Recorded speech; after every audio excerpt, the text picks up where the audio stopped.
Ilang bata ang nagdala ng mga bulaklak at ngumiti. Iniaalay ang mga ito kay Qinsha na labis na nagulat. Kinukuha mo ang mga ito para sa akin, kung gayon kailangan kong maghanap ng magandang florera.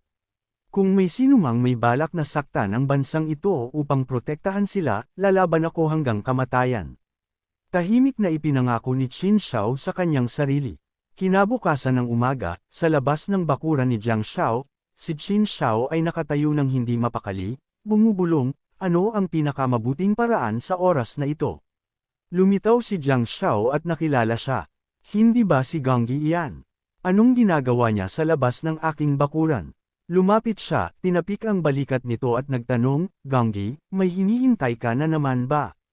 Nagulat si Qin Sha. Qianing nai. Inabot niya ang isang set ng damit kay Jiang Shao at sinabi, pakiusap, tanggapin ito.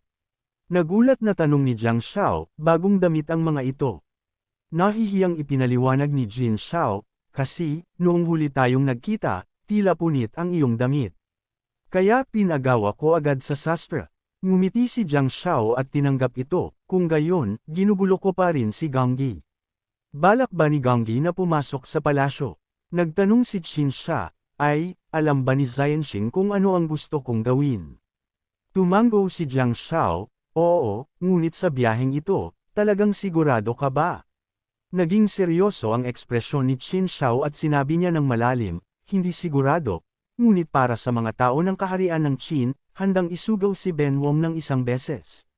Hindi siya pinigilan ni Jiang Shao. Sinabi lamang, naiintindihan ko. Bagaman hindi kita kayang kumbansihin, mayroon akong sasabihin sa pamamaalam. Kung makaharap si Ganggi ng mahirap na bagay, maaari mong tahimik na bigkasan ang Shao Tian Tiu Xinjun. Ganggi, pakiusap tandaan mo yan. Pinanood ang figure na unti-unting lumalayo, ngumuso si Jiang Shao at nag-isip, kung ganito ang kanyang kapalaran, kung gayon, sana pahalagahan mo ito. Isang alaala mula sa nakaraan, mula sa kung saan-saan. Huang Wonder, lumapit ka pa. Isang bata ang lumuhad sa harap ng emperador. Ang abang, alipin na ito ay bumabati kay Fu Huang. Sinabi ng emperador, mayroon akong isang gawain na gusto kong subukan sa iyo. Lumabas na ang bata ay si Qin Yujun Chen noong kanyang kabataan. Narinig ang kanyang ama na nagsabi, medyo natakot siya, isang gawain. Anong gawain? Matindi ang sinabi ng emperador, ikaw ang crown prince ng kaharian ng Qin, kaya natural lang na sinusubukan ko ang iyong pamamahala sa bansa. Tanong ko sa iyo, nagkaroon ng matinding tagtuyot sa timog ngayong taon, na nagdulot ng pagkawalan ng tirahan ng mga tao. Paano ito malulutas? Nag-aalangan si Chenan, isang tagtuyot sa timog, nawala ng tirahan ang mga tao. Ang abang alipin na ito ay naniniwala na dapat nating. Hindi mapakali ang emperador na tumingin, dapat gawin kung ano. Bawasan ang buwis. Dagdagan ang reserba ng butil. Magtayo ng mga bodega upang maghanda para sa mga baha at tagtuyot. At magpadala ng mga sugo upang mag-imbestiga at makinig sa mga opinyon ng mga tao. Ang malinaw at matatag na sagot ay nagmula sa batang Qin Shao. Nakita ang kanyang sagot na napakaayos, tumawa ang emperador sa kasiyahan, haha. Talagang matalino si Xiaowe. Sayang lang, ikaw ay isang anak na babae. Sa pagsasabi nito, binuhat niya ang kanyang mahalagang anak na babae. Pagkatapos ay sinabi niya kay Chenan na nakaluhod sa ibaba, kung tungkol sa iyo, wala ka lang talagang talento upang pamunuan ang bansa. Ang pangungusap na iyon ay sumusunod kay Chenan mula noon. Sa sandaling ito, bigla siyang nagising. Basang-basa siya ng pawis. Lumingon siya sa eunuch at nagtanong, bakit ako nakatulog? Nakaligtaan ko ba ang isang face dance performance? Sumagot ang eunuch na nakatayo sa tabi niya, dakilang hari, huwag kang mag-alala, nagsimula pa lang ang dance party, ngunit may kailangan akong iulat. Paulit-ulit na umatras ang mga front lines, at kasama ng mababang sahod, maraming sundalo ang tumakas. Si General Chu ay malapit nang hindi makapagpigil. Nagulat si Shannon at nagtanong, sundalo. Tumakas ang mga sundalo. Paano nangyari iyon? Isang kamay ang umalpas sa hangin. Si Yusan, na lumitaw na walang anumang pinagmulan, ay sinampal ang eunuch na nagpatambo sa kanya sa lupa at sumigaw, ikaw, masamang nilalang. Anong walang kwentang sinasabi mo rito? May nagkaladkad sa alipin na aso na ito at pugutan ng ulo. Takot na yumukod ang eunuch, Nyang-yang, iligtas mo ako. Nyang-yang, iligtas mo ako. Lumapit si Shannon sa kanya. Ay Fei, kaagad na lumingon si Yu Xian at ngumiti ng matamis. Dakilang hari, bakit ka nakatayo dyan? Magsisimula na ang kanta at sayaw. Ang mga mananayaw sa pagkakataong ito ay pawang walang kapantay na mga kagandahan. Kaagad na nabighani si Chenan at hinawakan ang kanyang kamay, ayos na. Sa sandaling ito, isa pang eunuch ang dumating upang magulat, nagsasaad sa dakilang hari, si Wong at Lian Fongdaren ay nakapasok sa likod ng palasyo. Ang abang alipin na ito ay hindi sila napigilan. Ang dalawa sa kanila ay nagkunotno at nagtanong, at ano pa? Awkward na itinuro ng eunuch sa likuran niya, pakiusap, dakilang hari, tingnan ninyo. Dumating na po kayo. Sa oras na ito, si Qin Shi at tatlong iba pang ministro ay lumalakad, suot ang puting damit pang umaga. Sabay-sabay na yumuko ang mga lalaki at sinabi, ang abang lingkod na ito ay bumabati sa dakilang hari. Nakita ito ni Chenan at galit na nagtanong, kung gayon, suot ninyo ang damit pang umaga dahil gusto ninyong isumpa si Gwyn hanggang kamatayan, tama. Nagsalita si Qin Shi ng may matinding integridad, ang paksang ito ay nagsusuot ng damit pang umaga para sa mga karaniwang tao ng kaharian ng Qin na namatay ng hindi makatarungan. Nagdadalamati para sa isang bansang malapit ng masira. Ngumisi si Shin at, ay, kung gayon gusto kong marinig kung ano ang ibig mong sabihin sa isang bansang malapit ng masira. Agad na lumuhad si Shin Shi at inakusahan si Yas Ian, Yu Xian, ginagamit ang buhay na tao upang magpino ng mga elixir, tinatreto ang buhay ng tao na parang damo. Isang bagay na magdulot ng kaguluhan sa likod ng palasyo, ngunit nagkakalat din siya ng mga chismis at nagpapasigla ng kaguluhan. Kailangan siyang ikulong agad sa Tianlao. Nagdududang tanong ni Chen at, may ebidensya ka ba? Hindi ka pwedeng magpalsipikang akusahan si Ai. Matindi ang sinabi ni Qin Shi, ebidensya. Hindi ba talaga alam ni Hong Zong ang sitwasyon sa front lines? Kung magising si Hong ngayon, hindi pa huli ang lahat. Kung patuloy na ipagtatanggol ni Hong Xiong si Yu, gagawin ko, hamon ni Qin at, gagawin mo ano? Sa sandaling ito, lumuhad din ang iba pang ministro at sinabi, kung hindi aalisin si Yafi, hinihiling ng paksang ito na bumalik sa kanyang bayan at talikdan ang mga usapin ng estado. Nagkunot-noo si Chenan sa galit, maaaring ganito. Imposible, pinipilit mo ang hari na mag-abdicate. Sa wakas, nagsalita si Yusan na nakatayo sa likuran, ang mga matatanda na ito ay pawang mga taong may mataas na ranggo at autoridad, ngunit gusto nilang gamitin ang kanilang kapangyahan upang pilitin ang dakilang hari at apihin ang isang mahinang babae tulad ko. Gayunpaman, sa tingin ko ay baka huli na upang magretiro sa sariling bayan. Kamakailan, ang palasyo na ito ay nakakuha ng isang aklat. Ito ang Correspondence of Rebellion sa pagitan nina En Wong at Tailin Xinfeng. Galit na sinaway siya ni Qin Shao, nagsisinungaling ka.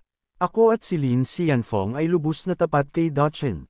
Kumagat din ng ngipin si Lin Xianfeng at sinumpa ang Yayusi na ito. Walang pakialam na umupo si Yusan sa isang upuan at pumalakpak ng kanyang mga kamay, sinenyasan ang kanyang subaltern. Tama. Mayroon din akong saksi. May mag-imbite kay Bayuhan Chu Darin. Tumingin si Qin Shi sa likuran, nakita si Chan na ay nalalayan. Nakahinga siya ng maluwag, kaya buhay pa si Chu Darin. Nang dalhin siya, yumuko si Chu Darin at sinabi, nagkasala po ang karaniwang tao na ito. Matagal nang may ambisyon si Qin Shi. Habang nasa kanyang fiefdom, nag-ipon siya ng mga tropa, nagpaplano ng paghihimagsik. Nagtago rin si Qin Shi ng dragon robe sa Enophobia at nagpadala ng isang tao upang maghanap. Hindi makapaniwala si Qin Shi sa kanyang narinig. Lumuluha siyang nagtanong kay Darren, ikaw at ako, bagaman amo at lingkod, ay parang guro at kaibigan. Palagi kitang itinuring na isang matalik na kaibigan. Bakit? Yumuko si Chu Darren at sinabi, Dansia, ang katapatan at katarungan ay mahirap na magkasama.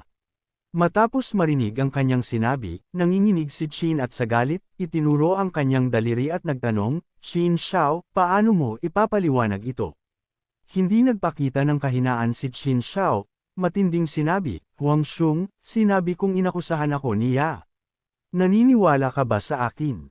Sa sandaling ito, bahagyan na lamang nanginginig si Chinan. Kung gayon, pansamantalang ikulong sa Wang at Dali Temple, naghihintay ng paghatol. Sa panahong iyon, hindi mapigilan ni Xinfeng na mapabulong, Xini Jun, bakit ibinigay ni Xian Huan ang trono sa isang tulad mo? Agad na sinamantala ni Lian ang pagkakataon at sumigaw, paghihimagsik.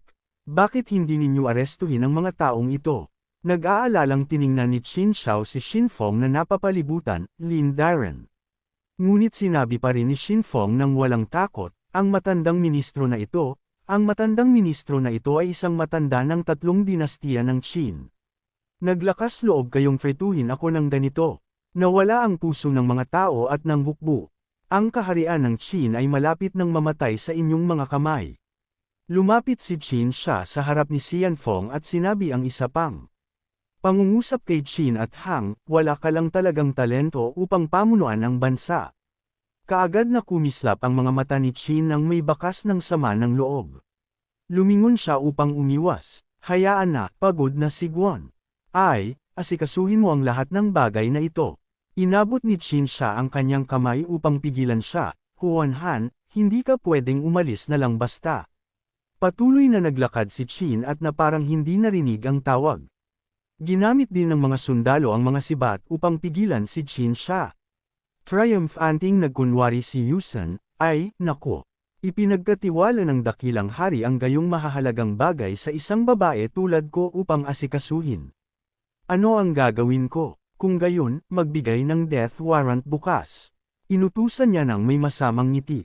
Dumating na ang kanyang oras. Galit na lumapit si Xinfeng sa harap ni Qin Shi at sumigaw, paano magkakaroon ng gayong dahilan? Yu Yao, ngayon? Kung maglakas loob kang hawakan si Eno Wang, lalabanan ka ng matandang alipin na ito hanggang kamatayan. Isang sibat ang lumapit at sumigaw si Qin Shi nang may takot, Lin Daren. Kaya isinakripisyo niya ang kanyang sarili ng buong tapang, kinuha ang sibat na iyon, na tumusok sa kanyang tiyan. Isang ministro ang nawala ng tuluyan. Malamig na tumawa si Yusen at nagutos, sige, arestuhin sila. Lumapit siya kay Qin Shi na napasuko at pinanlay, at Wang Daren, nasiyahan ka ba sa dakilang regalo na ibinigay sa iyo ng palasyo na ito?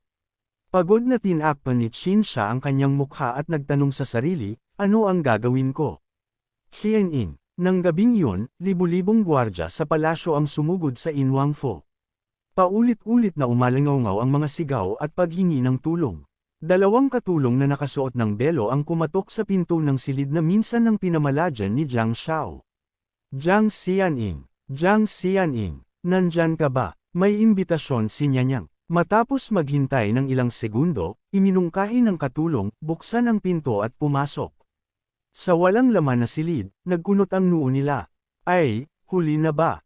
Bumalik at magulat kay Nyungyang. Ang amo ay tumakas kapag ang amo ay nasa gulo. Ano ang aasahan ng isang Tayen at Zhu? Lumabas si Jiang na ganoon lang. Kinabukasan ng umaga, kumalat ang impormasyon sa abalang kalye. Narinig mo na ba? Ngayon, pupugutan ng ulo si Anong sa woman. Paano nangyari iyon? Hindi ganoon katanga ang dakilang hari. Hindi ba dahil sa iyon? Bilasan ninyo, Tara, tingnan natin. Lumapit sila upang tanungin ang mga gwardya kung ano ang nangyayari sa mga opisyal, kung totoo ba ang mga tsismis. Itinulak sila ng mga gwardya gamit ang kanilang mga sibat, sinasabing umalis at huwag harangan ang daan. Pagkatapos ng ilang sandali, napansin ng maraming naghihintay na mamamayan na bumubukas ang tarangkahan ng lungsod. Isang malungkot at nakapanlulumong figure ang lumitaw sa likod ng siwang ng gate. Ang mga yapot ng tao ay hindi matatag at patuloy na nanginginig, dumudugo ang kanilang mga paa. Ito ang pinahirapang bilanggo. Hindi pwede. Si Lorden iyan, at siya ay nasa kakila-kilabot na kalagayan. Maaari ba talagang suwayan ng mga mortal ang tadhana? Sa sandaling ito, nagbago ang anyo ni Janju sa isang malaking espiritu ng hayop, nakatayo sa tabi ni Janju sa tabi ng lawa. Tumangala si Janju, nalilito, nagtataka kung ano talaga ang tadhana. Naaalala niya nang nasa tirahan siya ni In Wong, nag-alok siya kay Qin Shi, Ganggi, gusto mo bang hulaan ko ang kapalaran mo? Medyo nagulat si Qin Shi, ngunit inalok pa rin ang kanyang kamay. Sige, kung gayon, guguluhin kita, mister. Nakatanggap si Zhang Ju ng notifikasyon mula sa system, kumokonsumo ng 1,000 puntos. Nagtaka siya, napakakaunting puntos. Maaari kayang, matapos sumang-ayon, lumitaw ang impormasyon tungkol kay Qin Shi, Qin Yuan. Calendar year 49, Qin Wang gave birth to a daughter named Xiao. At 8 years old, Qin Shi was proficient in classics, music, and rituals, and knew the 6 arts of a gentleman. None of the princes or princesses could compare. She was close to her elder brother, the crown prince. At 12 years old, Qin Shi entered the imperial study, approving memorials for her father with a methodical approach.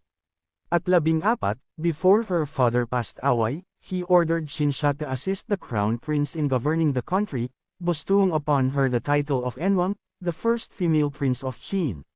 When Qin Shi supervised the country, she was impartial, valued talent, and was loved by the people. At 18, the new Emperor Qinu granted Qin Shi the land of Fengyang. Qin Shi left Zhenyang. At 23 years old, a treacherous concubine harmed the country.